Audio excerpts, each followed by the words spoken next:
right. Hey everybody, it's going to take me a second here to get my ducks lined up. I always used to say that we might have our ducks lined up, but we do have some ducks, and I'm glad you joined me today. I'm going to arrange a couple of things and keep myself on camera, and another minute or so, we'll be underway with our topic today, which is on the 6 metrics of high-performing teams. In fact, I'll just make sure I'm looking okay here so you're able to see that, because we're going to give you an acronym, and we're going to, we're going to give you a metric. So I think this will be helpful to you. All right.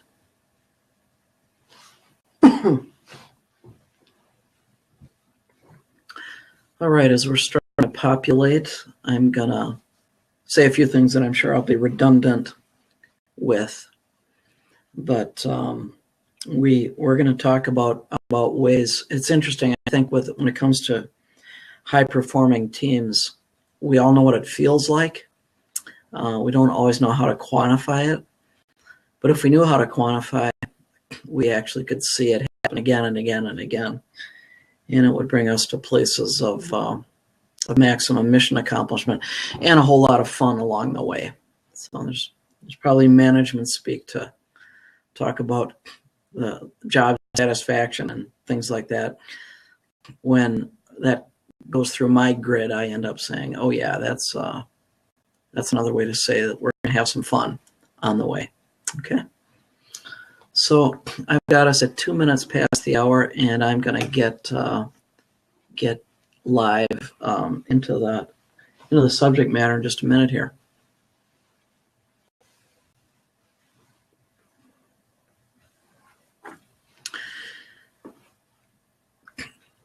All right, everybody. My name is Tom Niebel, and I work with an organization called Giant Worldwide. As a matter of fact, the topic that we have for today, which is on the 6 metrics of high-performing teams, that's right out of our organization called Giant Worldwide. And what we do is we help individuals and teams get to maximum health, so they can kind of slay the giant, as it were.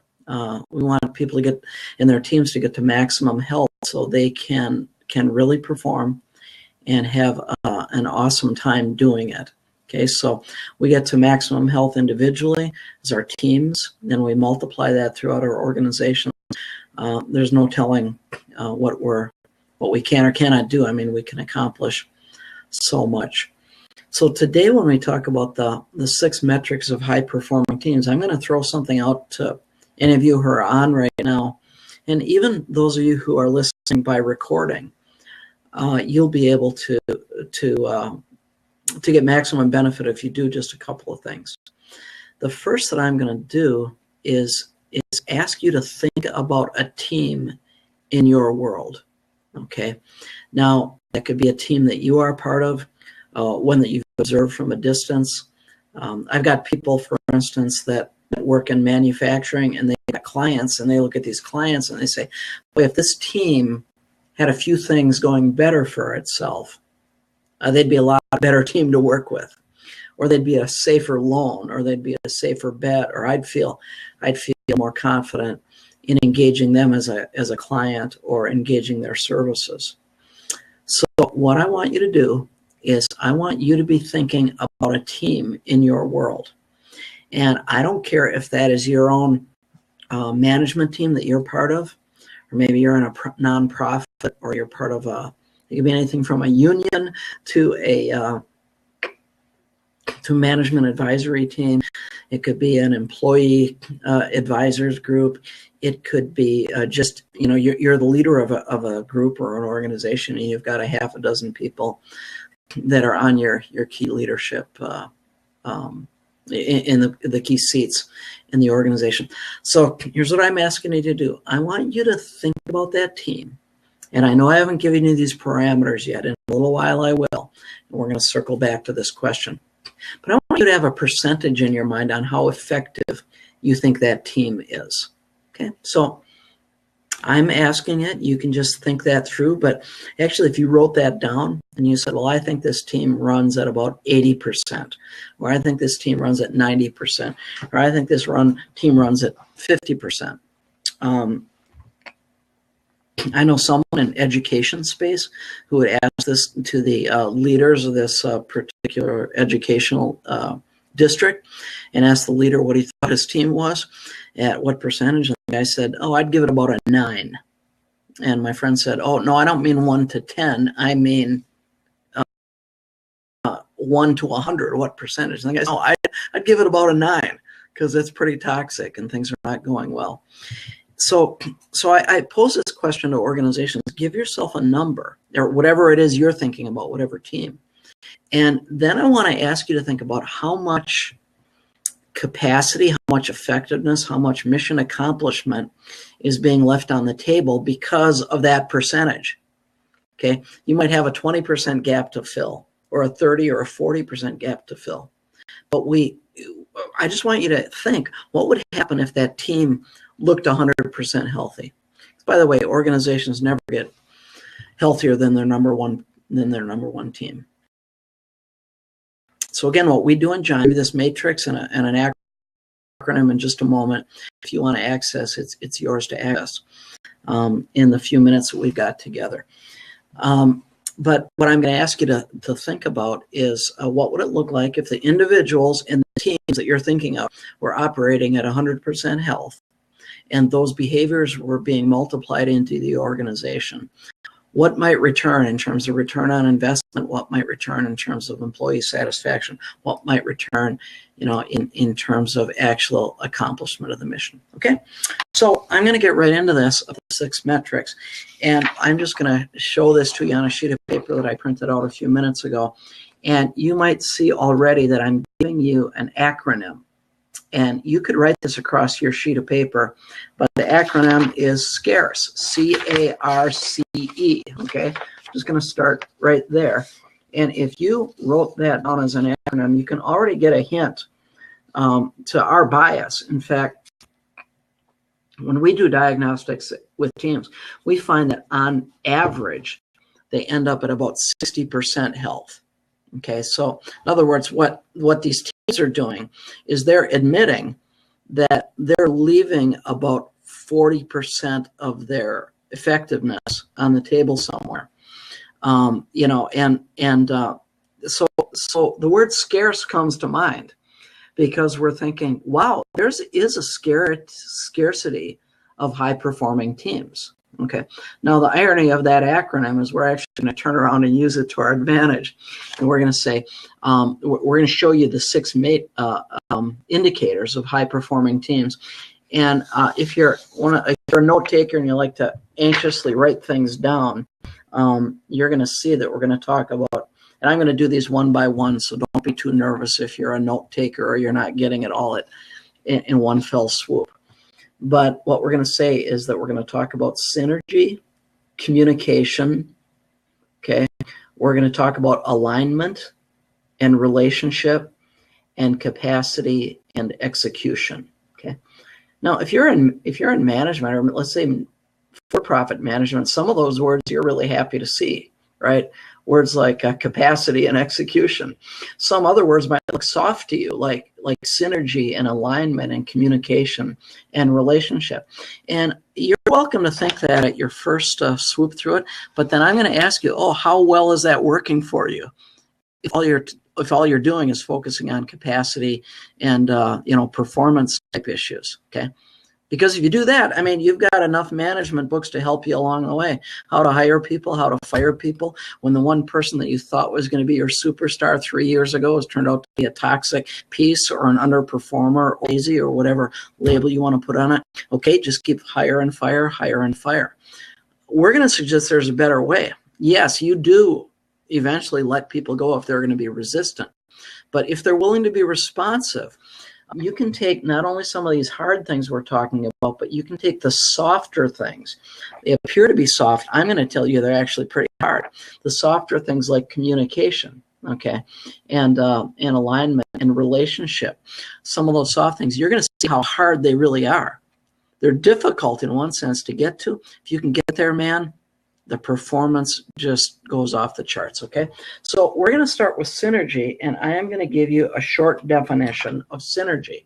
Okay, synergy means that within an organization, there's 100% belief that the team is more important than the individual, and that it's worth working toward team.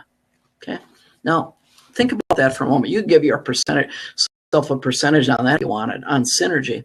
Like I said, in a minute, I'm going to show you a tool you can use. All you got to do is email me, and I'll help you do this survey within your organization.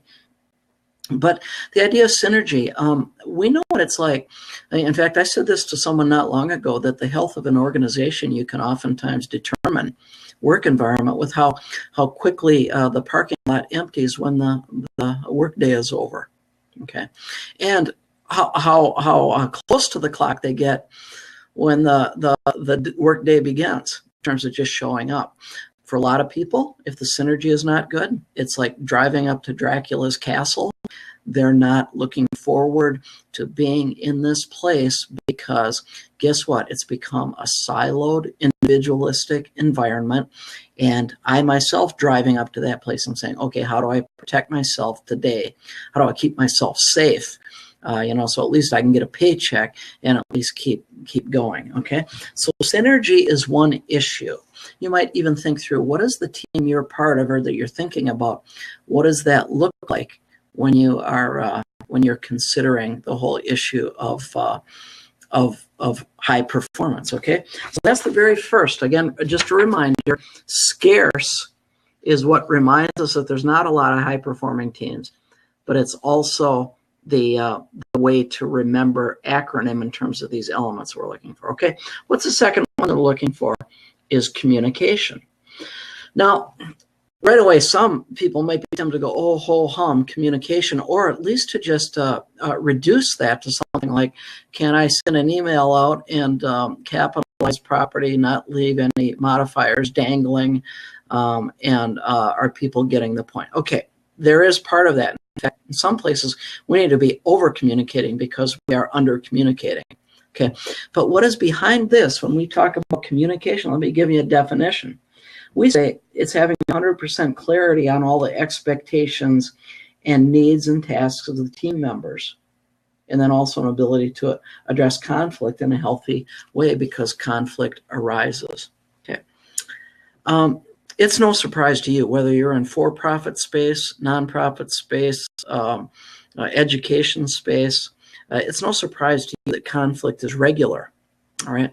And sometimes in organizations, the only way we know to deal with conflict is to tamp it down, put people in their place. In fact, in Giant, we have a word for that. We call it dominating. It means you give people a high challenge, but you don't give them a lot of high support. But here's one thing I know. If you're a management leader, if you're maybe a CEO, CFO in an organization, your success depends on how accurate your information is. Because if you want to win, you got to have good information. And if that's the case, my question for you is, what kind of information are you getting? How honest are people being with you? Because if people learn to keep their head down and they're used to being dominated, it may very well be that they're telling you what you want to hear. And if you had, or if your organization had a sense that we were open to having a feedback loop that was healthy, and that means that I can come to you when I've got a conflict and you're not going to tamp me down, okay? Or I can speak to you about a piece of information that will help us succeed. Or I could bring a complaint, or I could inform you when you have been dominating or pushing inappropriately back on me. Or if that person who has very little emotional intelligence or relational intelligence, what would it look like if they actually could be talked to and people wouldn't avoid them? What might happen? That's what we're talking about with communication. So when I think about this overall percentage of how healthy is your team, and we know there's a scarcity of healthy teams and high-performing teams, we want you to think through communication, because communication will give us the information we need to be better at what we are, okay, and at what we want to be. Okay, so there's a third indicator. Okay, we got the S and the C covered. Now we're going to talk about A, which is alignment. All right, so let me see if you can see that. Okay, alignment is the next indicator of a high-performing team, and let me give you a definition. It means everybody's buying into the team's mission, the vision, and the values, and the roles that they're playing. Okay, so if everyone is buying in, and they're buying in on the roles and the contributions that they're playing, I mean, they're pulling in the same direction. We think of whenever you hear the word alignment, I mean, where I go to is the issue of our automobiles, okay? I listen to the car talk show every week, all the old podcasts. Oftentimes people's vehicles are wobbling as they go down the road because there's no alignment. And they've got to bring it in and get all that dealt with, the tow and the calibration and all of those things. Well, if we're out of alignment, it's a bumpy ride. And the faster we try to go, the bumpier it is. So if we want to have a high-performing team, guess what we need to do? We need to be in alignment. Some people are resistant. Some people will not be in alignment. But what if there was what if you just didn't have the right people on the bus, but you had people in the right places on the bus, and they valued that? Okay. Time and time again, in fact, in Giant, we use a tool, we call it 70-30. We want to see our individuals on our teams at least be 70% in their sweet spot. And it might be that you or those you know on teams are not in their sweet spot, and they got into a place where it just isn't working for them. And there's ways we work with them to try to get that, to a place of health individually, but with understanding of who they are. So often they will move into a place then of being in a better and a more appropriate place on the bus. All right. So having said that, if alignment is good, you've got an opportunity to really be a high-performing team. By the way, you can chat in with me, and if you have an example on any of these things, where we talk about the synergy or the communication or the alignment or where it went well or where it went badly, just type it in on the live chat, and I'll see that, and we'll interact, or if you have a question along the way, okay? So I'm moving down the SCARCE acronym, and we're talking about what it means to have synergy, okay, and then to have communication and then alignment. Now we're going to go to R. What might look like a soft term, but relationship. Okay, it's not a soft term. What I had heard recently that and now I heard it in two different ways, but either way, it should blow our doors off to hear about this, because I heard one person say 75%, and someone else later corrected me. He said it's about 50%. But this is the reality. 50 to 75% of people would rather have a new boss than have a higher paycheck. Isn't that wild? They would rather have a new boss than a higher paycheck. And why is that? Because it's the relational stuff that creates the toxicity in our world, or conversely, it creates the capacity to really go further faster. Okay, so when we talk about communication, let me give you a definition when we talk about relationship, let me give you a definition. Okay, that's the 100% trust that your team members, the actions and the motivations, and even the goals are genuinely done for the best interest of the team, not just themselves, and that each member's contributions are valued and appreciated. Okay, that's what kind of depresses people, or it suppresses them when their contribution is not valued. By the way, we have a tool that we go through, and if you've never seen this book called The 5 Voices of a Team, this is worth the price of admission. In fact, the introduction on the 5 Voices book is worth the price of the book. But what we're saying is people come at life and at mission and at team from varying degrees of perspective, with varying volumes and varying abilities to communicate in certain ways. And what we find time and time again is some of the quieter voices on the team, that might be the smarter voices on the team, some of the quieter voices on the team are consistently suppressed. And when they're consistently suppressed, guess what? Relationship blows up, and people do not give to their greatest. Okay. So we all know what it's like to be part of an awesome functioning team. Oftentimes we don't know how to reproduce it. Okay. We know what it feels like. Okay. So we're working our way through this acronym and we're saying there's so few, or such a scarcity of high performing teams. But conversely, the positive way and the way to go at that is to address synergy, communication, alignment, and relationship. I'm just going to give you one more, okay, or actually two more. I'm not spelling the best today. That's the other C, and that is where we do talk about capacity. All right, let me give you a definition of capacity. That's that we have 100% confidence that our team has the time, resources, and the skill sets, followed by the leadership to support to fulfill their responsibilities. Okay, so that's what we mean by capacity. Do we have the skill sets, and do we have the resources, the rest of what we need to be able to get the job done? Okay. Now, so many of these other pieces fit into capacity, but here we're talking about confidence, and if we do or if we don't, that's going to give us the alignment, or the capacity we need.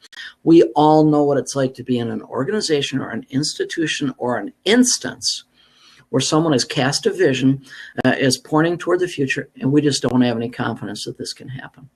Okay. Might be because of the players on the bus, but it also might be because those who are seated on the bus, they don't have the resources or maybe some hard skills or even the leadership ability to bring support and challenge when that's needed. Okay, so that's the next metric, and I'm going to bring you now to the sixth and final. Then I'll show you a survey or tool that might help you, and then I'm going to ask you that question again to think about that team that's in your mind.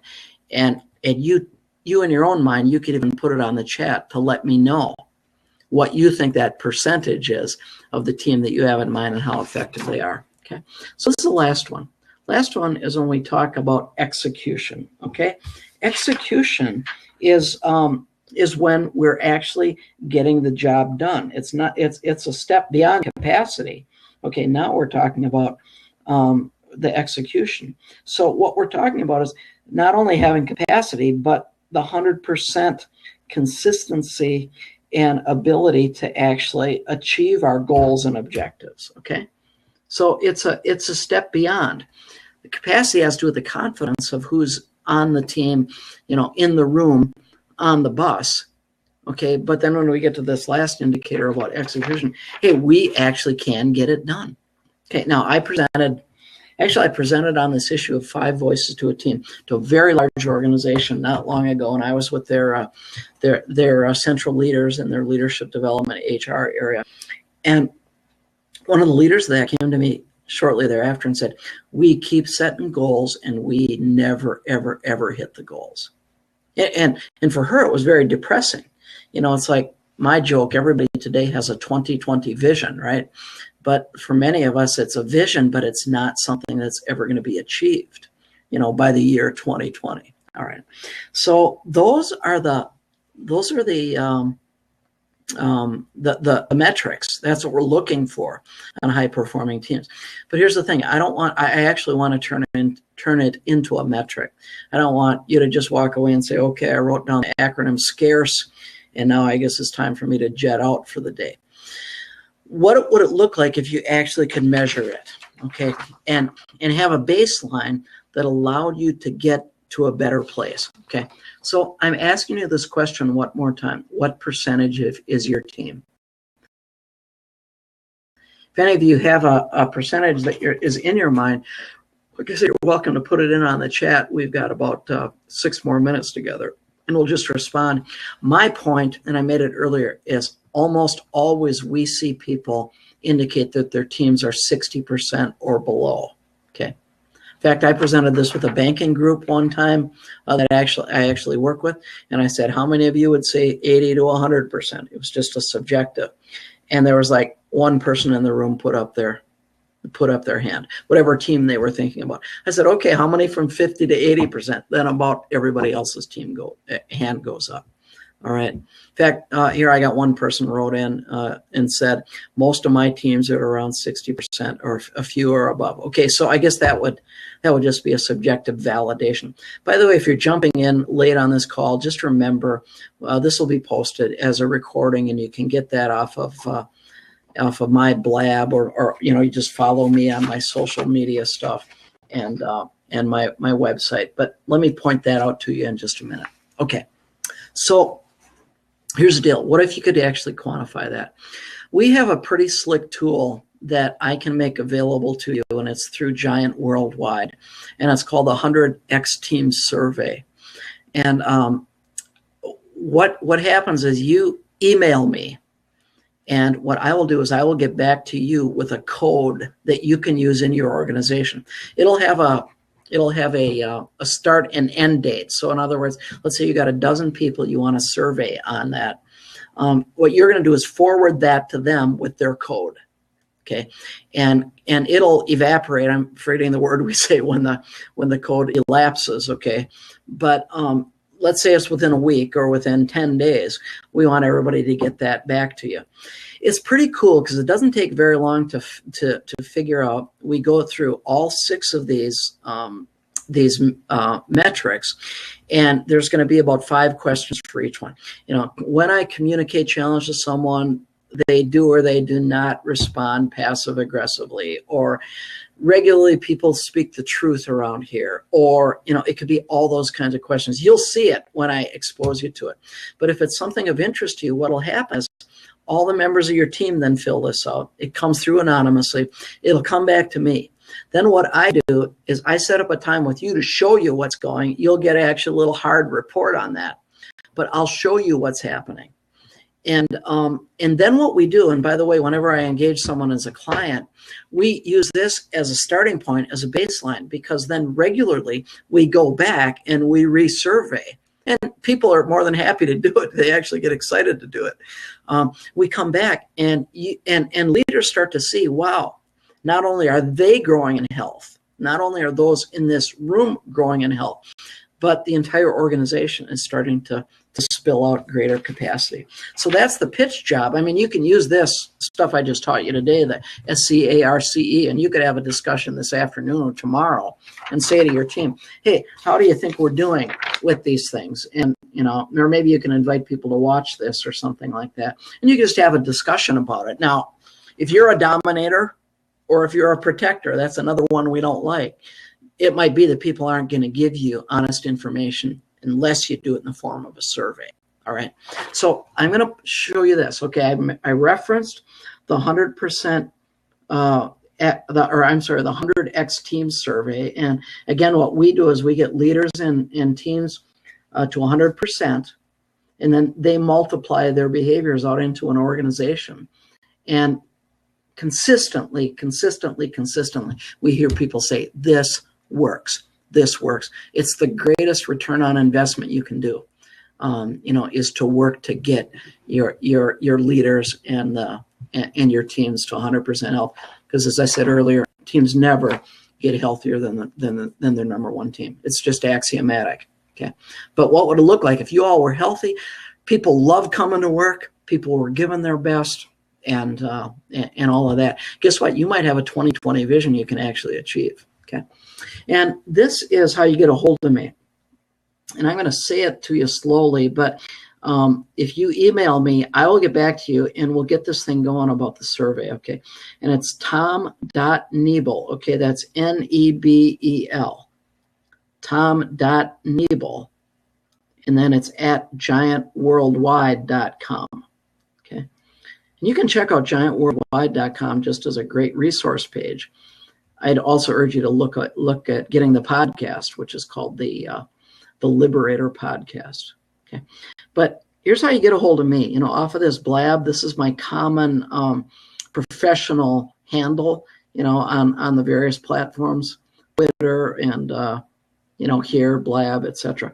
Tom P. My middle name is Peter, so it's Tom P. Nebel at tompnebel.com. Okay, but that's how you get a hold of me.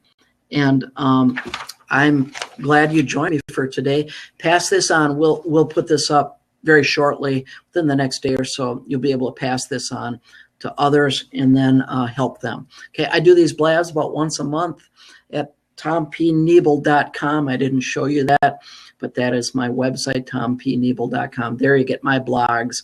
There you get what's happening and when I'm doing these other blabs. Okay, so regularly have guests. This time did it on my own, and I'm just grateful you're with us.